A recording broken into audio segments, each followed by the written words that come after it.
Remember Honolulu? As if any of us from the 81st Wildcats could forget it. Seems a lot longer than it really is since the days we played around here. Those 4 days at Waikiki, those Wahinis, if you got lucky. Of course, there were guys who'd rather go swimming. That's us. July 1944. Sleeping in the hot sun after all those rugged months of jungle training. Fat, sassy, and shaved. We thought then we knew all the answers. This came under the heading of morale building.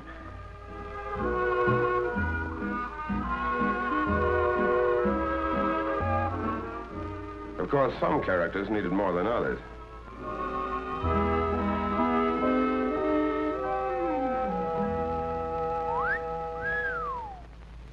But while we were taking it easy, headquarters was doing its job. General Richardson, commanding general, Pacific Ocean area, and his staff were cooking up a different kind of party for us. It began the day we started on the boat ride, wondering where the hell we were going and how we were going to do when we got there. 2 solid years of training in back of you, but training and climbing through the ropes on fight night are 2 different things. There were more than a couple of guys climbing that gangplank who were giving that subject their private attention. And we shoved off on our little excursion of about 6,000 miles over water.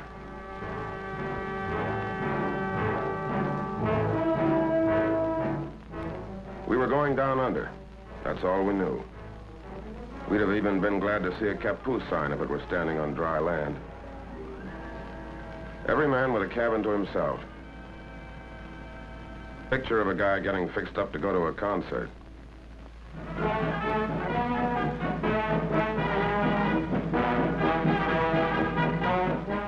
But it never made you stop wondering where you were going.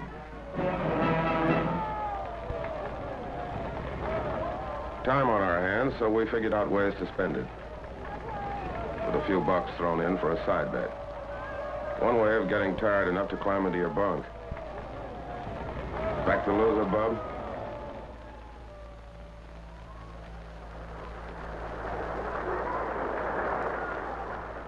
On number 3 hatch port side, the admirers of Lower Basin Street chamber music got it their way.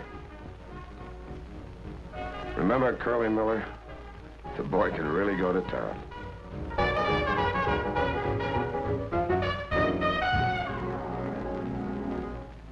The day we crossed the equator and the shellbacks got their crack at the pollywogs. And there's still some of us in the outfit who take off at the sight of a curved stick.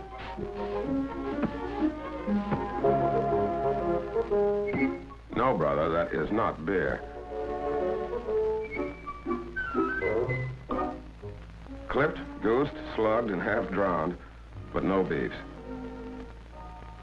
The collar merchants fitted the general for size.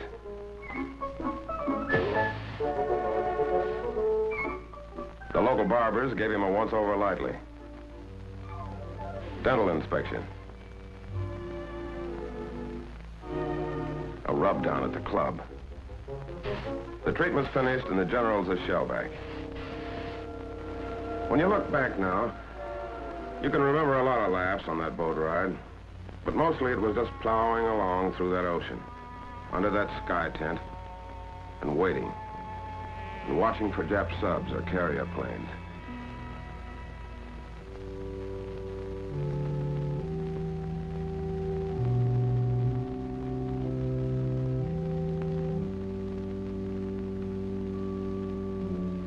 There was plenty of time for thinking.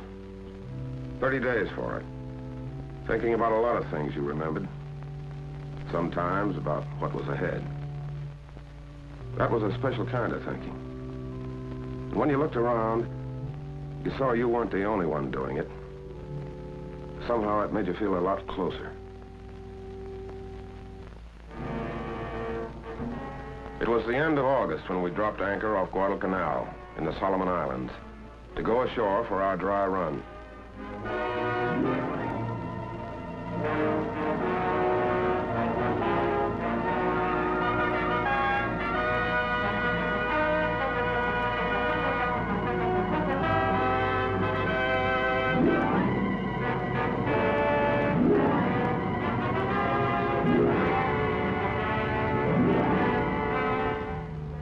weren't any Jap Kapu signs on the beach, but when you hit it, you got that quick flash about the guys who were here ahead of us at Guadalcanal and the job they did. To look at it, you couldn't believe that beach had ever felt the bite of live ammo.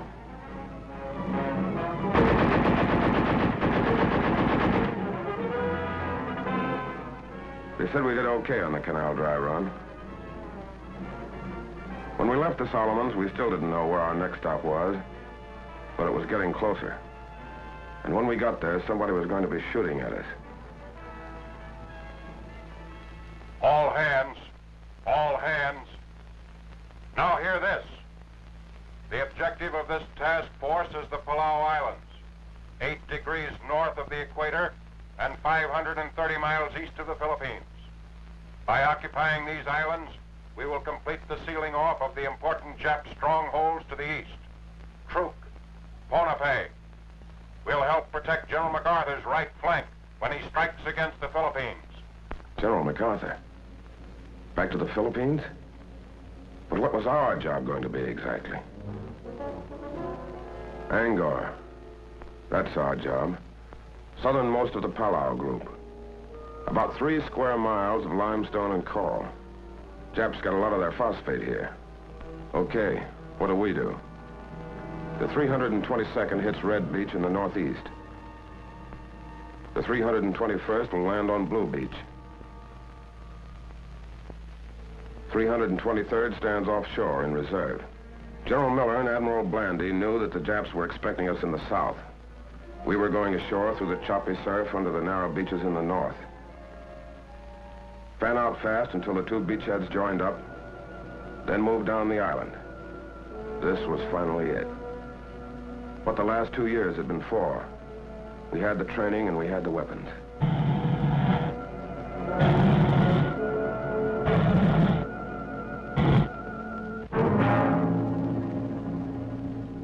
There was Angaur.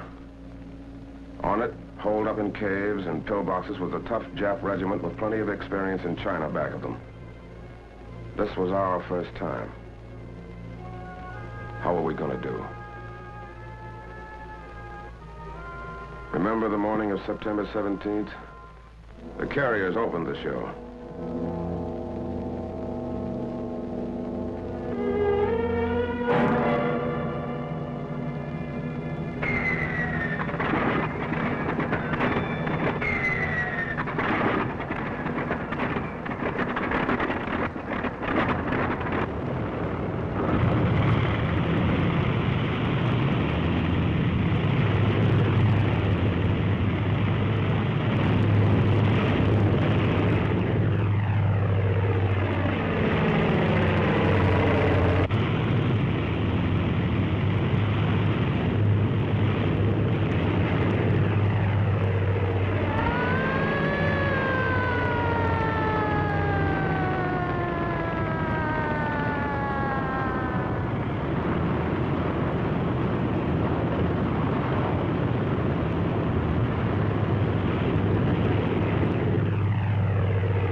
Okay, first wave shove off. That's us. Let's go.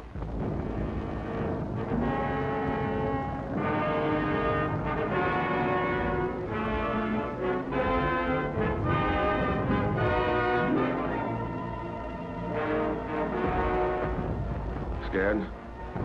Who wasn't? At least the waiting's over.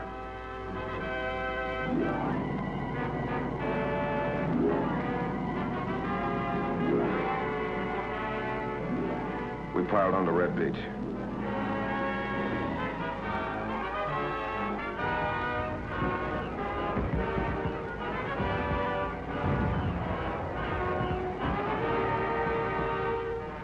Grab it, brother. You'll need it.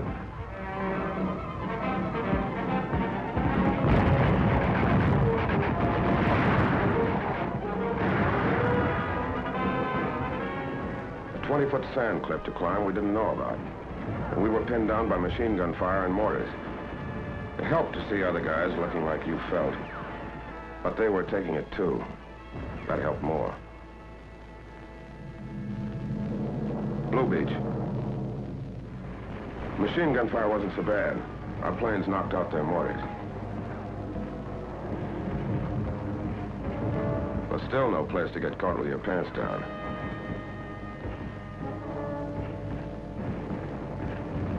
They had no regular defense line. They melted right into the ground. We had to blast or burn every damn last one of them out.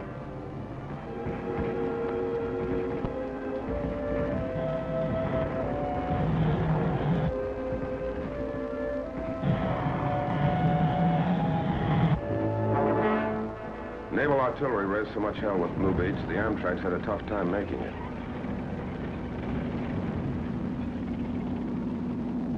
Back at Red Beach, things had got better. We were able to move in off the beach, which was also nicely torn up.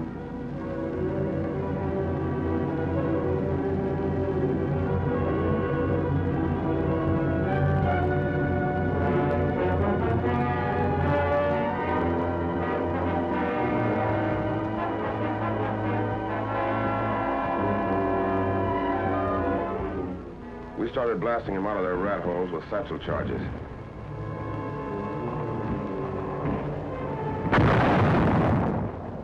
By H+1 hour, we had a combat intelligence center operating, but we couldn't locate anybody for intelligence to talk to.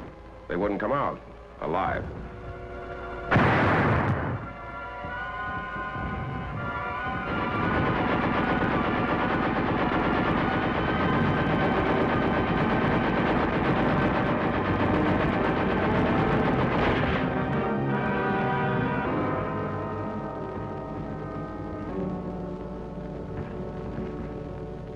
Medics brought casualties down to the beach while we went on burning and blasting, extending the beachhead. And for every litter that went out, 6 other guys came in.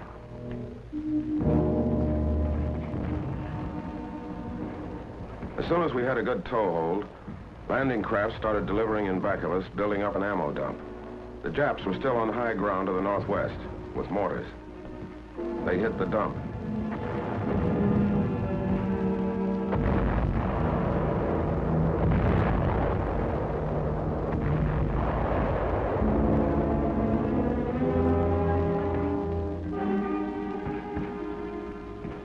We saved most of it.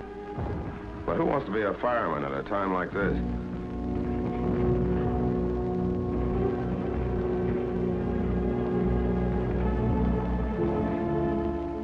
General Miller came ashore the next morning to get a first-hand look at the scoreboard. It was no setup. Inland, the Japs were acting tough. We'd had snipers and mortars on us all that first night. Plus, they're trying to infiltrate through the lines for some quiet knife work. That second morning, we were behind schedule. Red and blue beachheads still weren't joined up. But we kept slugging until we did join up.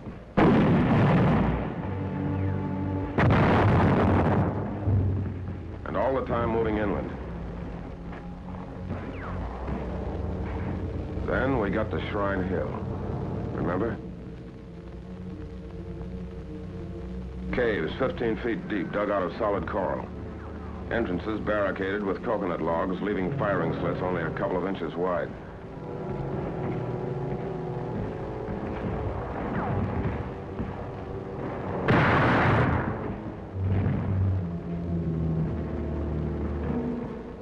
They were tough monkeys. There'd still be some of them in there firing even after you'd put a 25-pound satchel charge under them.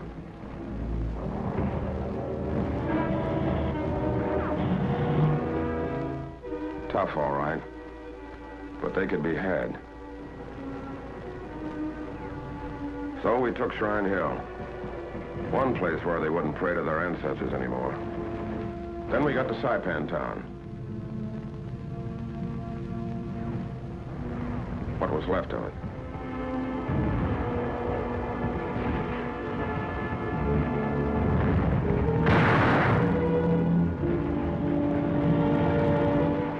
By this time, we'd cooked, blasted, or shot 600 of the little apes, and had what we came for, including the phosphate plant.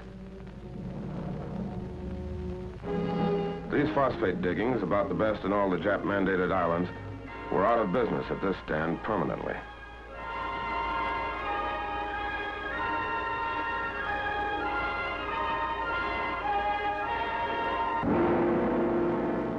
We weren't taking chances. They know how to hide like the murdering weasels they are. We heard that some of them were still on high ground up to the north. But by the end of the third day, we'd shoved them back into the northwest corner and the southern tip of the island.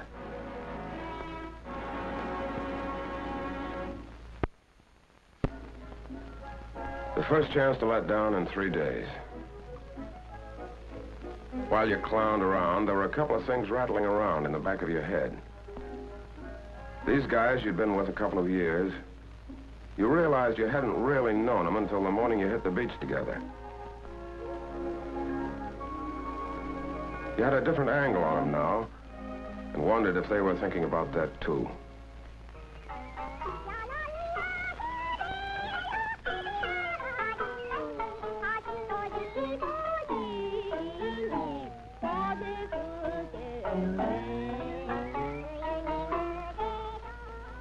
While all of this had been going on, our 321st pulled out for Peleliu Island, 6 miles to the northeast.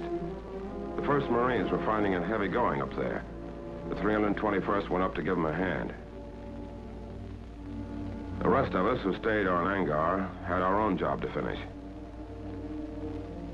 The jungle was still lousy with Jap snipers, but we couldn't wait to clean them out to get the airstrip in.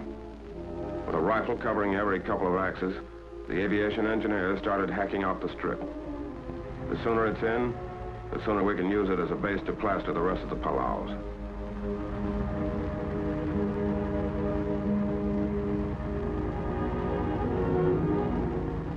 Not quite right for a B-29 yet, but recon planes could start to use it, and did.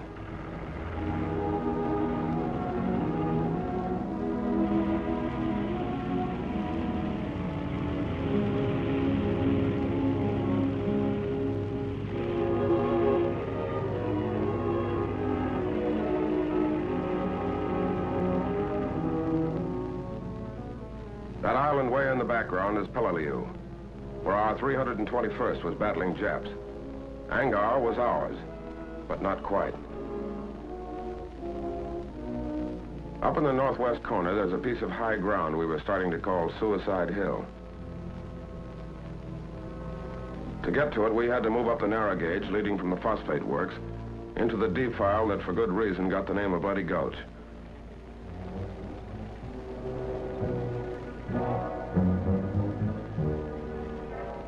There were plenty of Jap machine guns and snipers up there, too. A Jap 75, mounted on rails, kept poking out, firing, and pulling back into a cave. We couldn't see what the hell was going on up ahead, but the tanks could. They were checking with each other over the radio. Vincennes, repeat your last transmission. I did not hear. Over. I said we were stopped by enemy fire at the head of the gulch.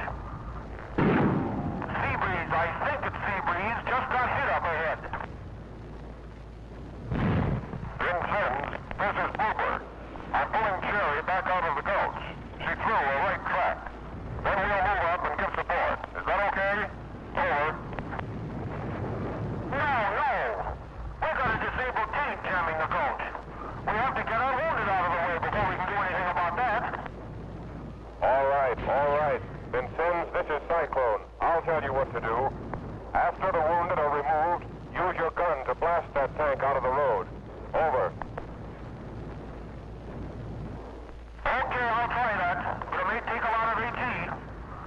just the infantry blasted out with satchel charges. Can a demolition squad get near enough? What about enemy fire? Over. They can get up there. They can get up there. We're under fire all right, but those litter bearers are working right in it. They're bringing those guys out with stuff kicking up all around them. Brother, what guts. All right, then. I'll contact infantry. As soon as our wounded are out of the gulch, we'll blast. Will any combat vehicle to the rear speak to me? Come in, please. Over. Okay, Cyclone. This is called Copper. Over. I want you to warn all infantry in your vicinity to take cover. Get them off the rails. We're going to blast up ahead. Now, to any combat vehicle near there, pull back out of the way. Acknowledge. Acknowledge. I heard you, Cyclone. This is Rose. I'm right in there, but not too close.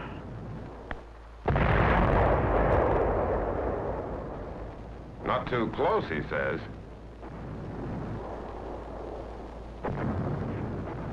But the way is cleared now for the 2nd Battalion to move through the gulch.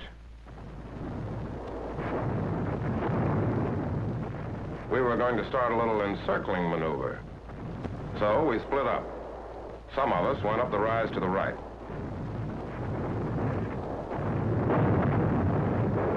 The rest of us went to the left, going in with everything we could carry.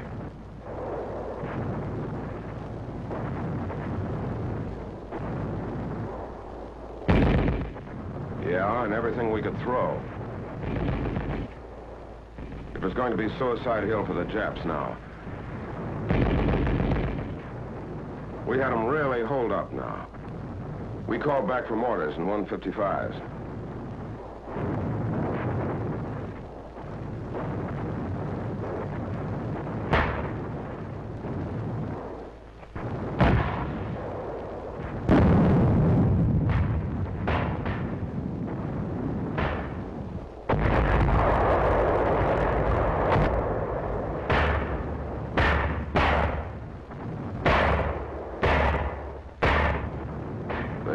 Got it. All afternoon and into the night.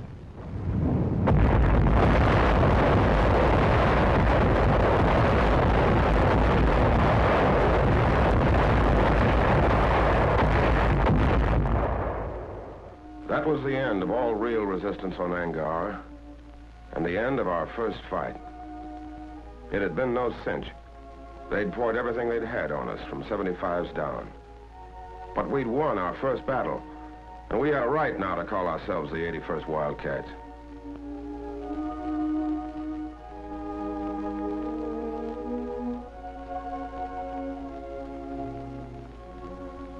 When you watched those guys come out, you realized something you hadn't known.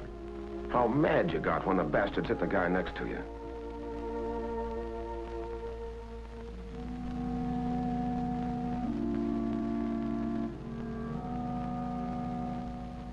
Colonel Venable, our regimental commander, was hit by that 75. With the rest of our officers, he'd been right up there with us.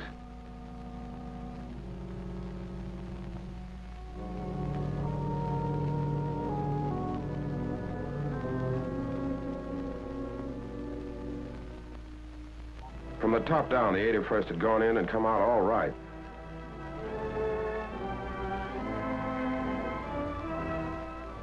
These are the faces of men who fight. These are the tired faces of men who have seen death. These are the faces of men from your own hometown who carried the flag of America a step nearer to Tokyo. Look at these faces. Here's the boy who sold you gasoline on a Sunday afternoon. Here is an American boy. Looks tired, doesn't he? He is. Here's the boy who came calling on Saturday evening and took your daughter to a movie. Here's the boy that everyone predicted would make All-American when he went to the State University. But he didn't go. These men don't like war. But the enemy must be met and destroyed wherever he can be found. They know that. And so do you. Are you doing everything you can to help them? Are you buying war bonds? Bonds that pay for the weapons with which they fight? Bonds that provide places for them to rest, and hospitals in which their wounds may heal? Are you buying war bonds to the limit of your ability to ensure that a strong and worthwhile America will be waiting when these men return?